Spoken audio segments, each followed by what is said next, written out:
Okay, in this piano tutorial, we're going to look at my approach to improvising over Gypsy Jazz. We're going to use the minor swing tune by Django Reinhardt. We'll be in A minor for this one. I'm going to introduce ideas step by step and move up with complexity gradually. So you can listen, jam along with me, but however you choose to use this video, the beat will keep going so you can practice in the pocket and learn in the groove. So here we go. Okay, let's start with the chord progression. So we're in the key of A minor here. Okay, so that means we have this home key, this one chord, which is the A minor chord. If we go up the scale to our D minor, which is our 4 chord, this creates a D minor chord. And then one chord above that, we've got an E major chord. And these are the 3 chords that we're going to be using in this progression. So we've got 1, 4, 5, and 1. And listen to how these chords feel. So I kind of think of the 1 chord as being like the home key. Feels like a place of rest there. So the 1 chord being the home. When we get to the 4 chord, it still has that sort of same sort of resolution, but it's a little bit unfinished. So I'm kind of thinking of this as kind of the neighbor's home. And because we're in the minor key, thinking sad home in A minor, sad home in D minor. When we get to the E, it kind of feels like the staircase because it's leading us back to our home key. So I'm thinking of that 5 chord as a set of stairs which leads us back to the home key there. Alright, so now let's look at the chord progression in sequence. We've got the 1, up to our neighbour's house, 4, and then we get to our 5 chord, our staircase, that leads us back to the 1 chord. And then the second half of the progression starts on the 4 chord, and takes us back to our home on the 1 chord, then goes onto the staircase to our 5 chord, leading us back to the home key. Let's play through the progression. Play with chords if you like, or just play with root notes if you prefer. 4, 5, 1. Now if you can, join me, play on the beat. 4 chord. 1 chord. 5 chord. 1 chord. And that progression just loops around. Now let's talk about the swing feel that underpins it. So we're feeling it in 1, 2, 3, 4. Oh, 1, 2, 3, 4. 1, 2, 3, 4. So there's our beat, and in the middle we're swinging the quavers. I'll just play a 5-note scale for now. So what's actually happening there is we're feeling it in triplets, and we're just sounding the first and the third of the triplets. So here's the triplets, and we're just feeling daddy, daddy, daddy, daddy. And notice I'm giving it a little bit of an accent on the weaker beats, because we're creating that sort of tension and release feel there. So that's the swing feel. Now we'll just play the progression again, but we'll just do it on root notes, feeling that swing feel. Here we go. 1, 2, 3, 4. So you can get creative here. Try different rhythms out. But just playing the root note of the chord in the progression.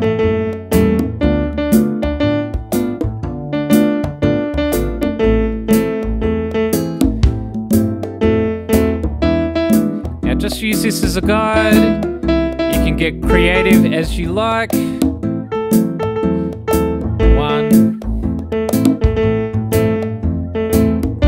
We're just getting that progression into our soul and that swing feel. And knowing where the strong notes are, the root notes.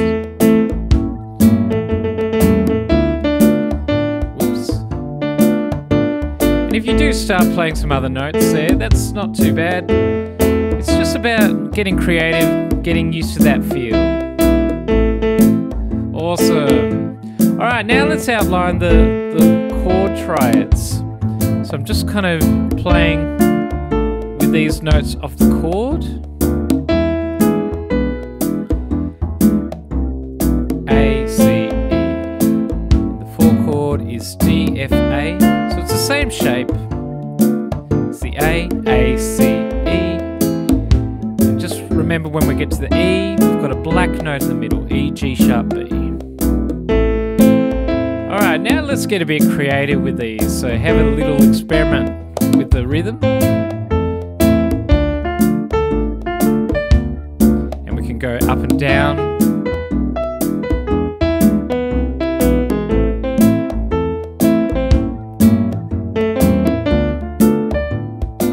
So I'm kind of staying in this sort of range, getting this hand position down. Getting used to playing them as 4-note chords. If it's too easy, you can start going up and down the keyboard.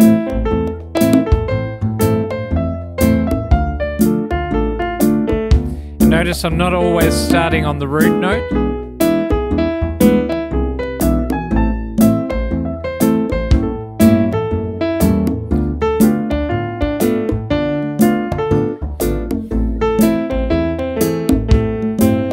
Getting used to these chord shapes. Because once you've got these down, they're great to reference in your solo. I find in the Gypsy Jazz style, there's a lot of kind of triad arpeggios when we're improvising. Seems to be very authentic with this style.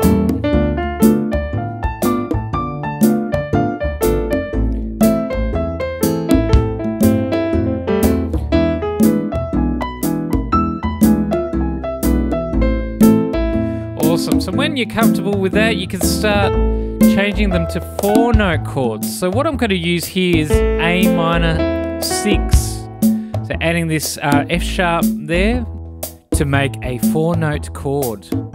In a minor key, that minor 6 sound is a very final feeling. It sounds like that you've come home and you've resolved. With the D minor, we'll make that a 6 as well. So just adding that note above the 5th, the 6th there.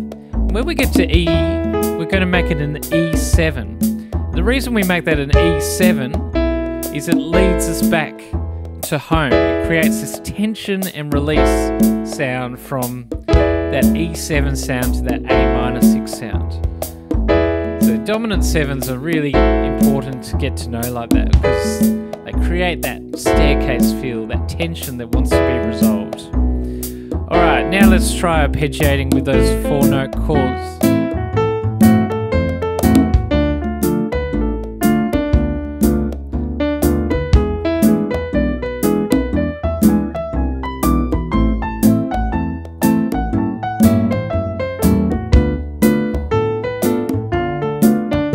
Get creative.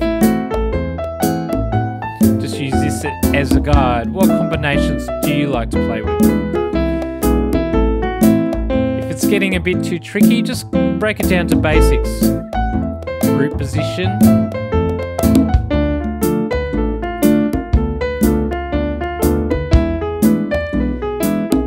Keep playing with them until you can get comfortable moving up and down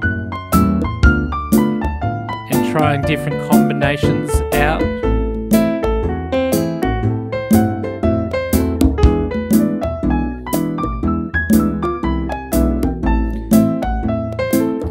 Awesome. Okay, so we're going to keep going on with this idea, but we're just going to make one little tweak on the E chord. So instead of playing E7 like this, we're just going to raise this root note to F natural. And what this gives us is a diminished 7th chord. And what I like about these diminished 7 chords is they're symmetrical, which means they're all made from minor 3rd intervals. So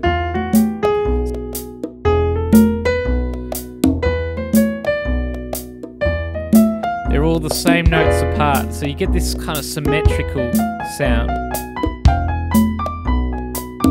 And just like I was saying with the dominant tonic relationship, whatever note you end up on leads us back to the tonic chord. So we could go or.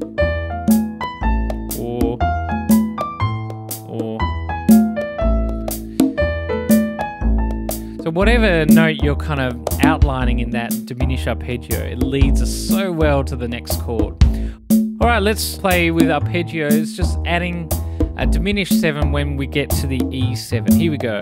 And D. And diminish. Notice I added the root note in there. You can do that.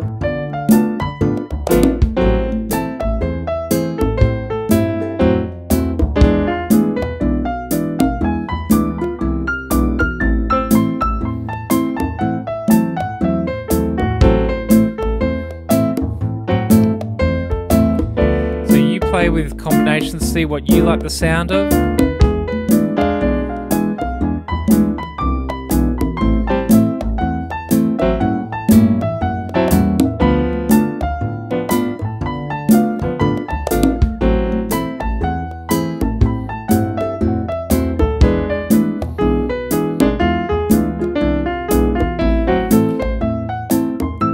You can see I'm starting to lead the rules I've set myself. So if your ear takes you to somewhere where you want to do a scale, just go with it. See what combinations you like to come up with.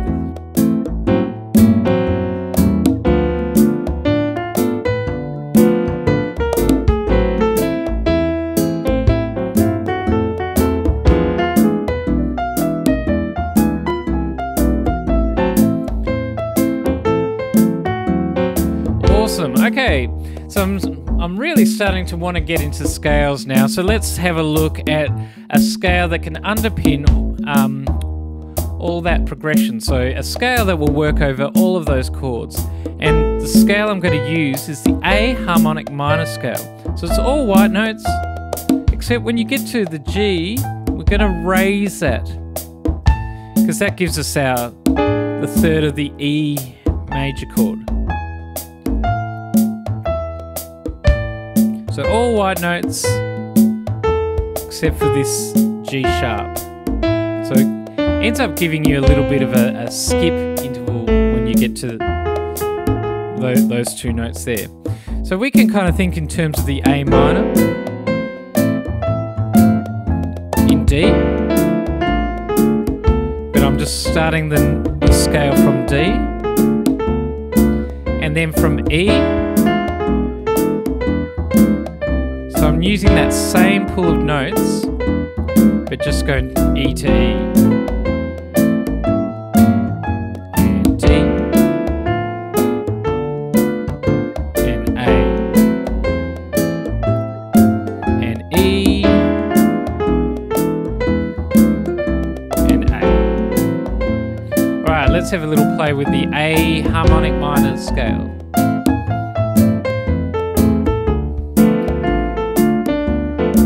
Still do the arpeggios.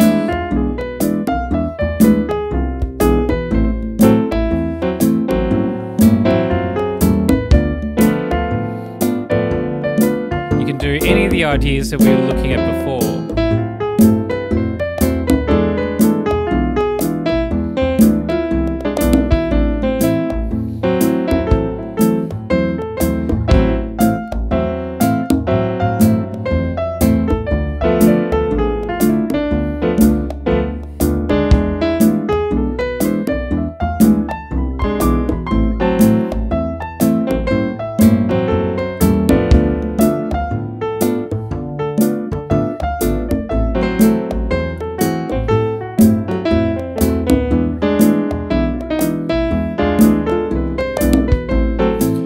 Okay, now let's look at some chromatic notes that we can add to the scale.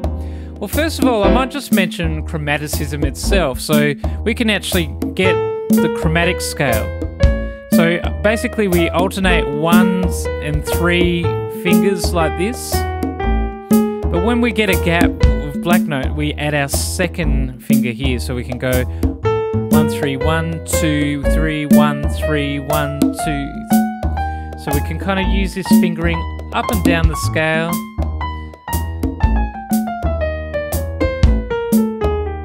And sometimes just knowing that chromatic scale will help you link phrases. So actually, let's just look at that one now. We're just going to play through the progression with our A harmonic minor scale, but every now and then we'll add a bit of chromaticism to kind of link it all together.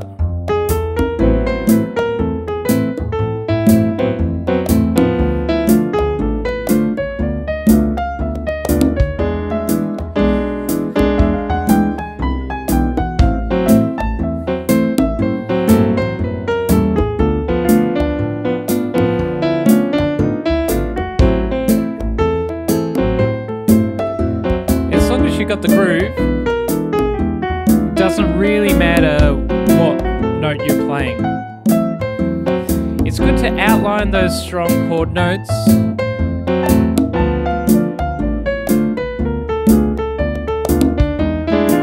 But you can break it up with some chromatic runs.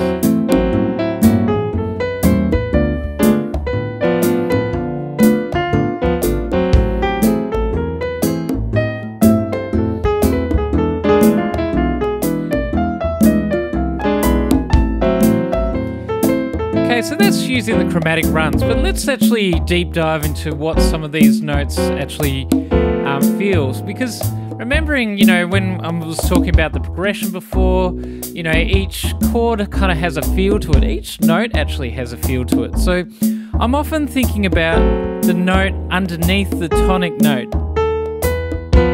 So if we're at the D, or the E, that's quite a strong note in this sort of style. And D.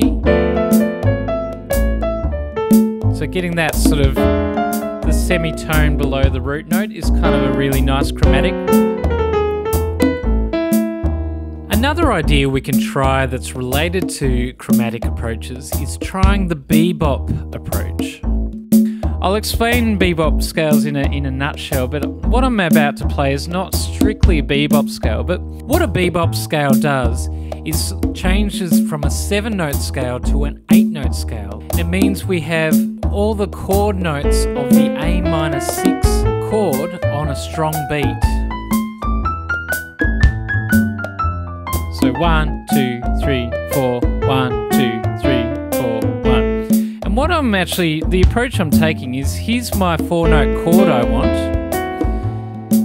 and I need to have a note in between each one. And now these are all part of the scale, but I'm adding this F natural, so it makes my F sharp land on a strong beat.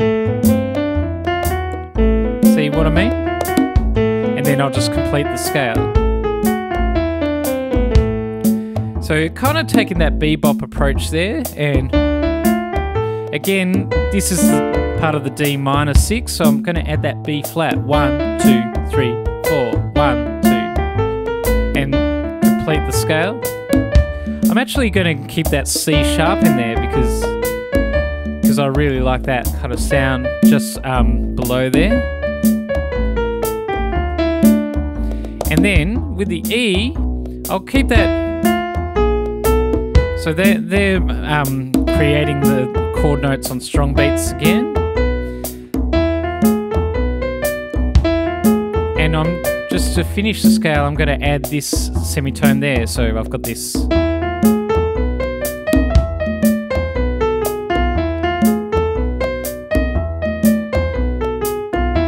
That kind of vibe there. So yeah, even though I'm not strictly playing bebop scales that you'd kind of read in the book, I know they're written out slightly differently. The whole concept is to create an 8-note scale. So let's just have a little play with that concept. So A,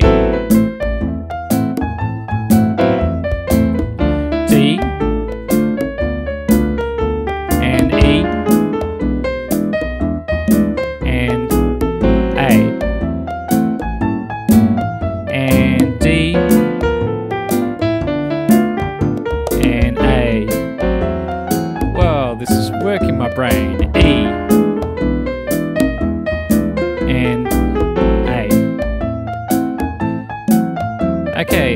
there's some ideas there.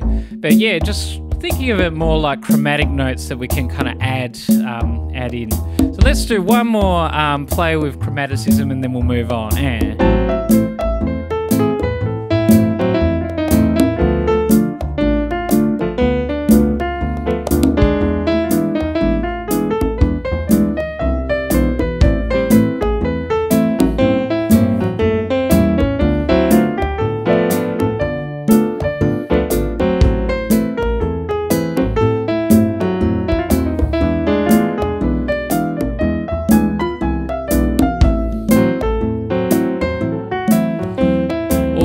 Okay, so we've been talking a lot about the pitch notes. Let's talk a little bit about how we can vary up the rhythms. So at the moment I've been basically using that do va do va do va do va do va do va do kind of feel. But let's add some triplets in there because we've got our triplets that underpin our swing feel. So we can add a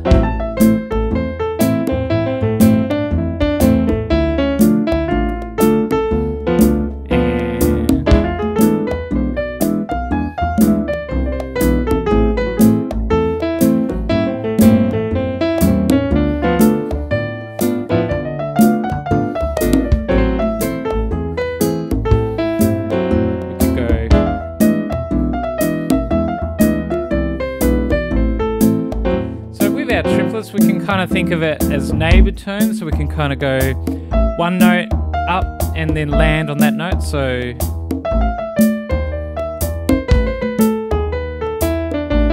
or we could just go up the scale,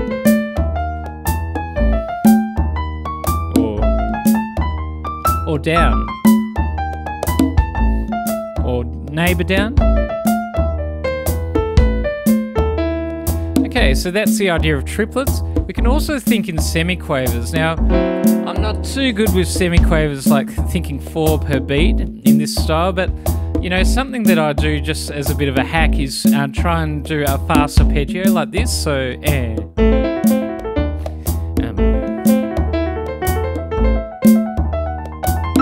just to get that kind of feel of 4 notes per beat. So.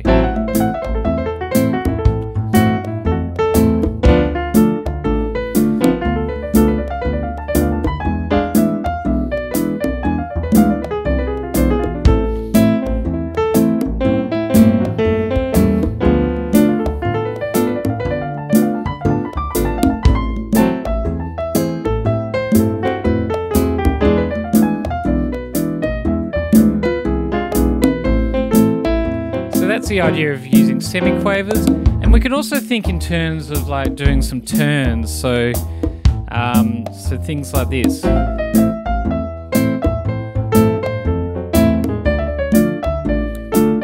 So technically, I've got 4 notes per beat, but I'm kind of using this sort of up-down motion. So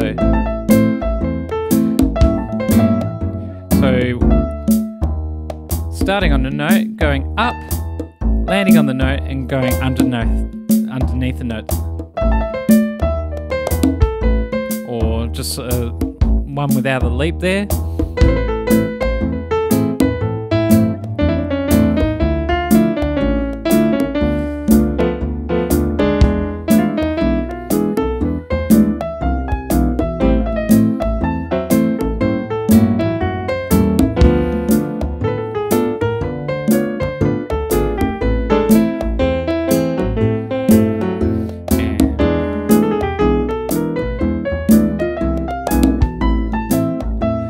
So there's some rhythm ideas that we can use. Now another concept we're going to talk about here is enclosures.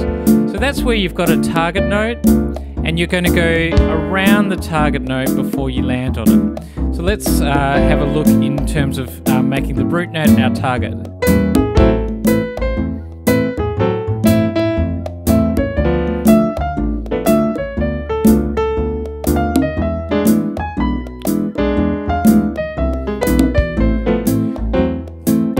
Going up, down, into the target.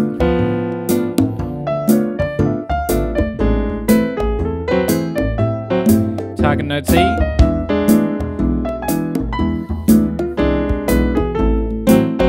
Now we can go 2 notes up and 1 note below and then hit our target like this. I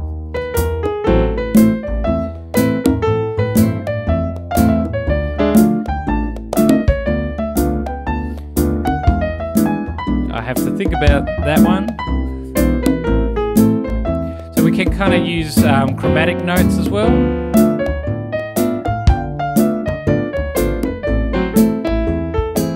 With these target notes, I'm trying to land on a strong beat. So I'm not going on the strong beat like one, like that. I'm thinking of landing on the 1, 2, 3, 4, or 1, 2, 3, add up, 1, 2, 3, 4, or 1, 2, 3. So let's just try the progression with that kind of vibe of going up and around these notes to create an enclosure. 1, 2, 3.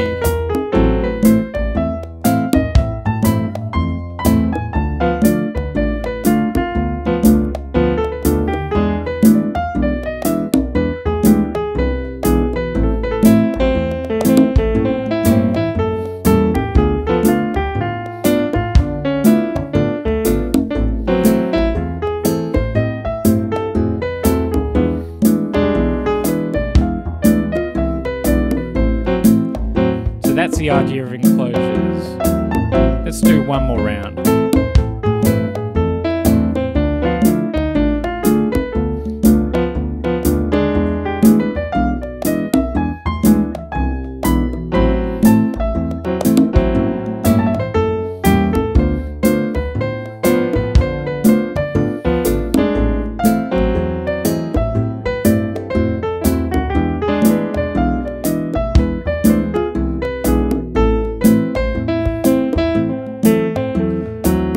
Okay, there's some enclosures. Now let's go back to that chord progression. I'm going to just outline another concept. So remember how we had our staircase leading to home? Well, what if we had a staircase that led to the 4 chord? So if we went to the 5 chord of that, which is actually A, what if we make this an A dominant 7? Then we've got our staircase that leads to our D minor, our 4 chord. So all we really need to do is change our A minor to A7. Now with that in mind, we can do all the cool stuff that we did on the E7. Thinking of that as a diminished arpeggio, but now we're going to do that diminished arpeggio on the A7. So I'm going to raise the tonic and then create this diminished 7 shape. Now if your band is still playing an A minor in that bar, you can outline it in your solo to create that bit of tension and release. So let's just drill going between A7 and D minor, so we can consolidate that relationship between the A7 and the D minor, that dominant tonic relationship. And A7 and D minor.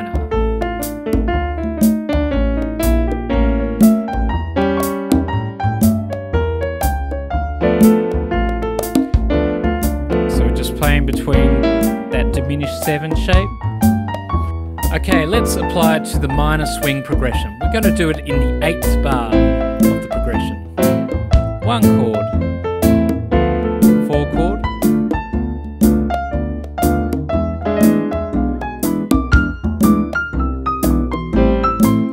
and A7.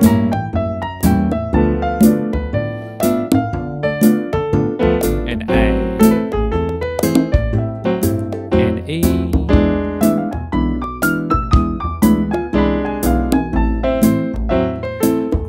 Now I've got to the last step of the tutorial that I wanted to go through. So we've been talking a lot about these single note lines, just using, you know, melodies there and things like that. But what if we start thinking in terms of thickening up the texture? Now for starters, let's talk about what I've been doing in my left hand. I've been adding these sort of tritone shapes here. So I've got my 3rd and the 6th of an A minor chord there. Then I've got a 3rd and 6th of a D minor chord there. And then I've got the 3rd and 7th of the E7 chord. So I've got these kind of intervals that are right next to each other, but it's kind of outlining the harmony. I'm not worrying about adding the root note because usually you're playing with a bass player, but you might have, if you're playing solo, you might have to kind of put some notes down the bottom just to get that sound.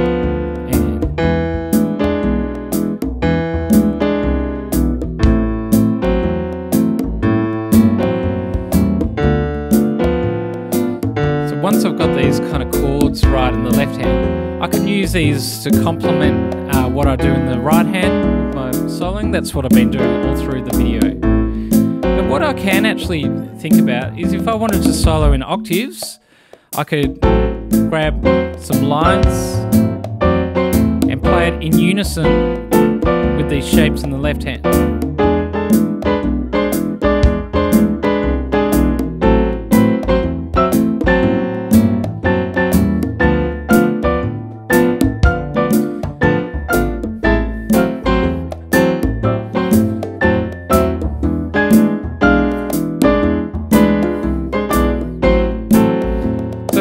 Kind of branch out to those kind of octaves when you want to thicken up the sound, when you want to create a bit of climax in the solo. I could actually add notes in between to make it even thicker. I could add notes in the left hand.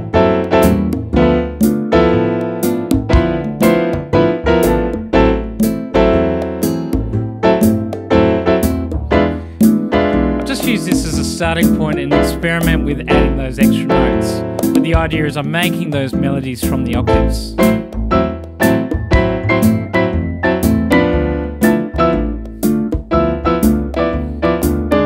Careful when you do this not to make the left hand too loud.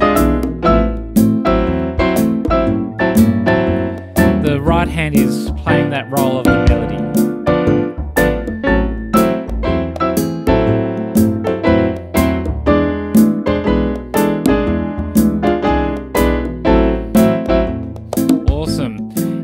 Let's look at another little chordal technique that we can use. Now this one's a little bit tricky, but we'll see how we go. Now, where I was talking about these minor 6 shapes, if I inverted the scale, the chord like this, I could do it like this. So all I'm doing is I'm playing through all the inversions of these chords. But I'm making sure that I'm always keeping an octave in between. So I'm got my octave in the left hand here, and I'm going to fill it out here. And these are called block chords. And if I wanted to go up the scale, I could actually, on the notes in between, I could use that fully diminished shape there. So.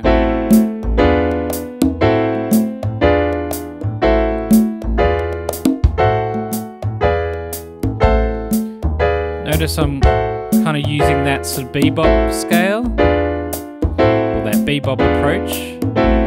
So now, just on A minor, I can make phrases out of this. And if I want to kind of give it a bit of flair, I'm adding these little grace notes in the left hand.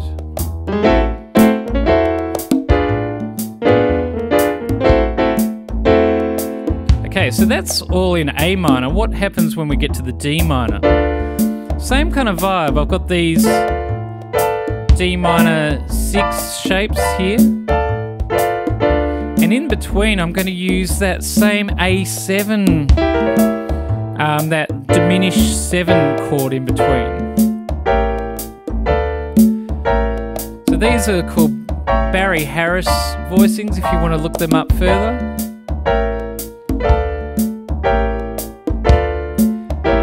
Now on the D minor, I've got a set of notes that work.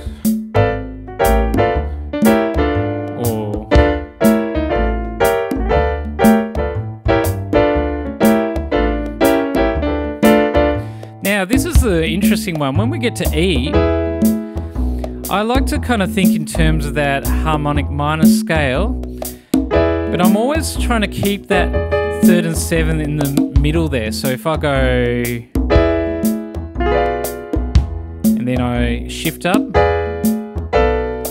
there's a moment where I kind of keep the notes in the middle the same, but I'll just go up to the A, that same shape again, shift up, same shape again, and shift up. So I'm sort of going.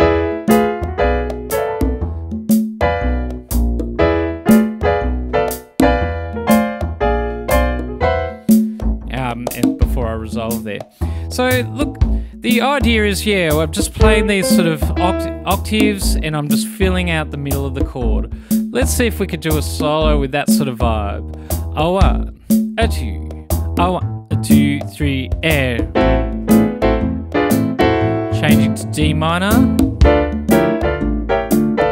Changing to E.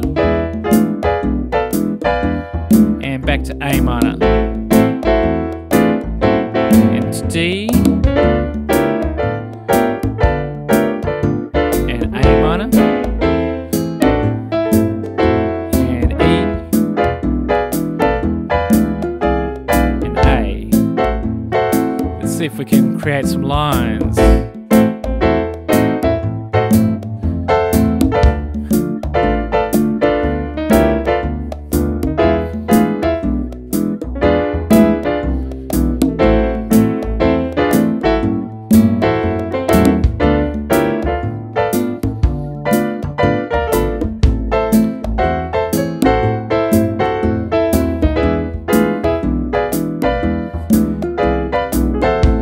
Now we've looked at all the ideas, let's see if we can make a solo.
Thanks for listening along and having a jam. I hope you've enjoyed it as much as I have today.